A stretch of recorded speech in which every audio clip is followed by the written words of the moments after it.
So hey guys, তোমরা সবাই কেমন আছো? আশা করি তোমরা সবাই ভালো আছো। তোমাদের সাথে কথা বলতে বলতে একটি হেডশট ইয়ার 947 দিয়ে তারপরে একটা রাশ দিয়ে দিয়েছি আমার উপর।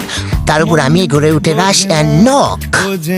সো সেই লেভেলের বটলা প্লেয়ার। আর আজকের ম্যাচটা খুব খারাপ গেছিল বা খুব ভালো গেছিল। সো দেখো লাস্ট পর্যন্ত মজা পারবা।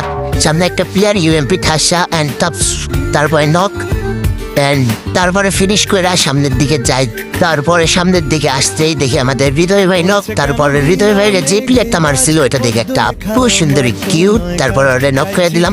কিন্তু আফসোস ও আমার MP40তেও মারতে পারেনি। তারপরে আপুর কিলটা ফিনিশ করে তার কাছ থেকে আমি MP40টা তুলে নিব আমার ঘাড়ে। নেওয়ার পরে এখন দেখো আমার কি লেভেলের চুনকানে উঠছিল এনিমির সাথে ফাইট করার।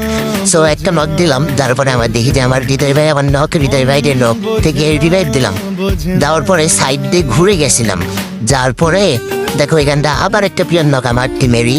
সো একে রিভাইভ দেওয়ার পরে তাকে রিভাইভ দেওয়ার পরে আমি চলে গেছিলাম হৃদয় ভাইয়ের কিল চুরি করতে উপরের সাইডে। যা দেখি হৃদয় ভাই একটা নক দিছে আর রিভাইভ দিচ্ছে, পরে মারতে দেখি ওয়াইপ আউট। এখানটা আবার দেখি যে একটা থার্ড পার্টির প্লেয়ার আসছে।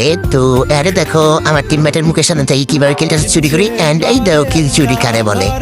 তারপরে এর ফিনিশ কইরা সামনের দিক থেকে আমার একটা প্লেয়ার মারতেছিল, ওর দিকে আবার রাস্তা দিয়ে দিছিলাম হক করে দিয়ে ওর কাছে M10। সো তারপরে ও আমার মারতে পারে নাই, দেখো এন্ড ওয়াইপ আউট। সো তারপরে দেখো আমি আর কি লেভেলের চুলকান হিটছিল যে আমি একলা একলা কি একটা ক্লিয়ার লোভে আইসা রাজ দিয়ে লাস্টে নক খেয়ে গেলাম। যার পরে এখন আমার টিমের গেম প্লে দেখো, ও আগে দিলেই কোনো আমি খাবারটা পাই যেতাম। সো কিছু করার নাই ভাই, নেট খারাপ ছিল। নেট খারাপের লাগা এখন এখানটা দেবে মনস্টার টাকের একটা চোখ খাবে, তার জনের বাইরে চলে গেছে। তারপরে এখানটা একটা মজার জিনিস দেখো, সে ওর গাড়িটা এখন ফাইটে গেছে অ্যান্ড এ দেখো 5 চমকা হেডশট মেরে বুইয়া।